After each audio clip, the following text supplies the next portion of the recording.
You are watching SHOUTcraft, exciting entry-level esports commentary with myself, TotalBiscuit. All right, so here we go. We are going to be starting here in the upper right. Fenix yet again playing as Blue Terran, and again as Red Zerg in the lower left. We have Dimaga, who won the first matchup here for Europe today. Europe is currently up 2-1 in the total match count. We'll see if Dimaga can make that 3-1 today in this matchup. Well, considering that early aggression, and this is a quite a small map, honestly, and this would favor Dimaga's aggression once again, I would think. If Dimaga continues that Zergling pressure that he used last time, I absolutely agree. He put those adrenal glands pretty early on to get them up to speedlings, and from then on out, he was able to get to his opponent's front door again and again while his opponent was just reeling from all those blows. And like you said, with this map size, I agree, there's a chance that could happen again. Oh, yeah, exactly. I mean, you can apply Zergling pressure really early on, Speedling pressure even more so. Just rush straight across this fairly short distance between the two bases and inflict some massive damage. Fenix not bothering with a wall-off at the ramp, though, with that. He might be going once again for that choke point approach, although it didn't really work too well last time. He is now dropping down a single barracks at the top of his ramp is Fenix. Fenix needs to get those Marines out as early as possible. Of course, he doesn't want to deal with any early harass, doesn't want to deal with any possible cheese, because we saw last time that early constant pressure from Dimaga was working brilliantly. Who knows, he may have tried something drastic this time. Doesn't look like he's going to, of course. Fast expansion by the looks of it. No big surprises there for Dimaga. And again, a fairly good map for it. It's a quite easily defensible location. It's not too far away from your main base. And of course, you can build some nice choke points there because you're not really exposed too much in that nice little alcove. Now, as you just pointed out, we was going for the early eco. There we go. We have first hatch down. I should say second hatch down from Dimaga at his natural. And that first barracks has also completed at the exact same time. First Marine coming out onto the map.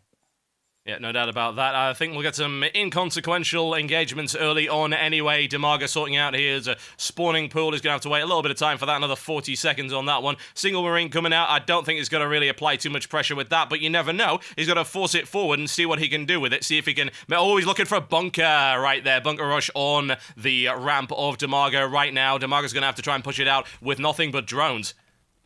I like this move, actually, because Fenix last time fell to pressure. Why not put on the early pressure himself? He's, in fact, walling in his opponent into his own main, so he can't do anything, pulling in a whole bunch of drones to be able to fend against this. Really nice move thus far from Fenix. Fenix can now jump into that bunker.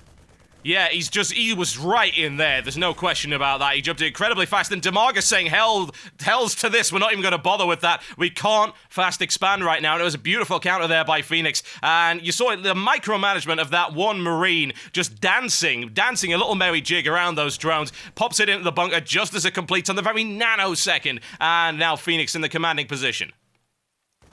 Going to take out one Marine to go after this drone, not even let it attempt to build anything out beyond these walls. Third Marine joins the fray. 3 Marines now in this bunker. Very commanding early pressure. Even bringing in an Overlord. Don't like that move. +1 range because of that bunker. Overlord's just going to get out of range before it dies. Indeed, just having a look-see, really, I think, just trying to scout around and see if there's anything else there. He's going to have to break this, let's be honest, with roaches, I would think, at this point. There's no way he's going to be able to rush it with Zerglings without taking heavy losses. Absolutely, he's going to need those roaches. He's going to need that extra armor. And wow, this is an interesting transition. Fenix is going into Reapers because he has this wall off. He feels he'll be able to jump up and down with those Reapers maybe and get off that much harassment with them. Oh yeah, there's no question about that. I mean, look at what he's up against. The only range unit Dimaga really has at the moment is that single Queen. Looking for Baneling Nest as a counteract to this. That would bust it as well. But bear in mind, the Banelings are not going to do much against the Reapers either. So Fenix is going to catch Dimaga by surprise with this one. Very interesting move here. 2 Queens out on the field now, starting to spread the creep closer and closer towards that ramp, it looks like. There was one tumor placed down by Dimaga. He wants to have a creep highway there to be able to send those Banelings in so that they won't be killed on the way over. Indeed, Dimaga, I believe, just scouted that Reaper at the southernmost Xel'Naga watchtower. He's aware of its location. Fenix is actually pushing forward with it. It doesn't look like he's even going to bother harassing with it right now. Dimaga will be able to counter. Speedling upgrade is coming up for that. And if you notice, we've also got Starport. It looks like we're looking for a 1-1-1 build right here. Starport is on its way up. Siege tanks on the way for Fenix. It's a good mix. Absolutely great mix thus far. First Siege Tank is now out onto the field. He is not yet researching Siege mode, though. No, he has not researched Siege. Just But started right now the Siege Tech, and the Reaper looking to try and find some sneaky expansions, thinking maybe Dimaga slipped one out of there, but there's the Baneling bust. yes, and brilliantly done. Only left with one Marine, and that wall off is now done. He has to get as much counter pressure as he can right now, and he might be able to get off this Reaper as well. No, jumps down before any major It's damage not going to can happen. be dealt. Speedling upgrade is going to be up in 5 seconds, at which point that Reaper is absolutely toast. And he knows it. Phoenix is backing the hell away, and at least he manages to save that one. And here, finally, Dimaga's expansion is coming up. Very late in the game, you usually want to be up +1 on expansions. For any Zerg player, you want to have +1 than what your opponent has, and he has not had this expansion for a long time. And No doubt finally, about here we that. go, Lair. Lair is now on the Indeed. field as well. The thing is, I'm just concerned about the mix of Phoenix's units. He's got a lot of nasty stuff available. Dimaga trying to block the placement of Phoenix right there, but there's the siege mode deployment. Bye-bye, Zerglings. 1, 2, and 3. Yep, siege mode goes down, and boom go the Zerglings. Command center lands, and here we go, lifting off with that barracks in order to allow the transfer to head down. It's a good mix, honestly. Looking for heavy barracks play right now, supported by siege tanks and a Viking or two for good measure. Could also pop out some medivacs there. Vikings looking for some harassment, I would imagine, on the overlords right now. As gets that early overlord harassment, can cap your opponent's population at a very low rate if you're playing as Zerg, of course. But we do have a single queen who might be intercepting here. Indeed, looking for an interception. Not going to get it, though. Phoenix sees it. Phoenix avoiding. And this is a good map for this kind of thing, because look at the amount of space he's got right here. Over that large tower there in the void between the two areas. Just sneaking that, sliding it past, no problem at all. And he's going to go straight in there. Spire's on its way up for Dimaga. That's now been scouted by Phoenix. Phoenix looking for some harassment on the Overlords. Not going to happen, though. Going to be pushed away by the Queen. Very nice defense there. I'm surprised, honestly, that Dimaga's been able to build up a pretty solid defense thus far. The most important thing that Dimaga's doing now, though, is spreading that creep, and he's spreading it very quickly across the map, 3 tumors at a time. Yeah, 3 look at that. tumors That at is a time. huge number.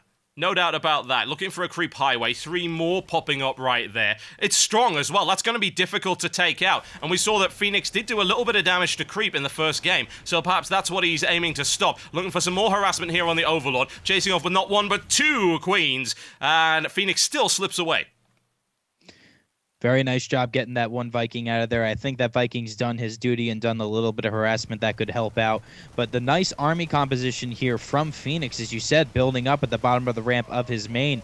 Here we go with a whole bunch of mutas flying in, though. Yes, indeed. Does he have the numbers? That's the question. Stopping that. It's like, no, you're not building a missile turret here. Don't be ridiculous. We can't be having any of that. However, there is already one. Phoenix with a good placement there of the missile turret. That's going to make it a little bit costly to go for it. He can try and get some harassment on him, though. No question about that. Looking around. Oh, nice one. Grabs the Viking. Very nice work grabbing that Viking. I would have thought he would have tried to get that one mule that he may have seen drop there at the secondary base here of Phoenix, but it looks like he didn't want to even try and get near that missile turret.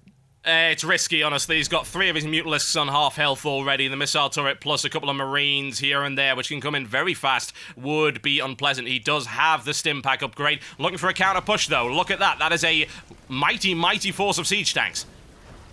That is a mighty force of mutalisks there at the front. The siege tanks can't do much against that, but we do have stimmed up marines in that group, so there's plenty of anti-air.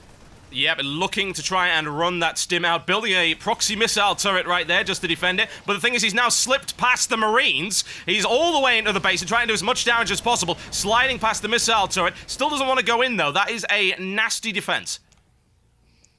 Jeez. I would have thought he would have at least tried to get those kills on those medevacs. Those were wide open for just long enough to get 1, if not 2 of them, if he hadn't tried to push into the base. Indeed, Dimaga not really comfortable on the defensive right now, and you don't really blame him. Look at the amount of siege cannons Phoenix has deployed at the front right here. It's a good amount of mutilas. He could have taken them out, though. He could have taken that with a second volley, and I'm quite surprised he didn't. Still running around. Very nice micro with all of these Marines, constantly stimming and healing up with these Marines. Very nice anti-air. I don't think the muters are going to work. That's why he's building up some Zerglings and Banelings there at the back. Looking for a combo attack right there as the shells rain down on the natural expansion of Dimaga. Dimaga flanks once again. He's going around and he's got to take the missile turret this time, and then it can get inside that nice wall of siege tanks. Or maybe he's not even going to bother with that. He's going for the natural expansion of his opponent. Going to have a look and see what he can see there, which is not an awful lot. Trying to pick a few things off, maybe force his opponent to draw his Marines away from that line of siege tanks. Yes, those Marines definitely giving chase. Stuck between the Marines and that missile turret. Did quite a bit of damage. He's only down to a handful of these Mutalisks, it looked like. Yes, he's down to just 6. He's only got 6, indeed. And now looking for the run. Is he going to be able to get in there? Yes, he is. That's big damage. That siege line destroyed right there by a good wave of Zerglings and the Banelings in there as well. More Zerglings coming in around the rear. He wasn't able to quite deal with it, though. Still 2 siege tanks remaining at the side. Dimaga gives it up. There you go. There we go. Dimaga's going to GG right there, and that ties it up 1-1 currently in today's matchup.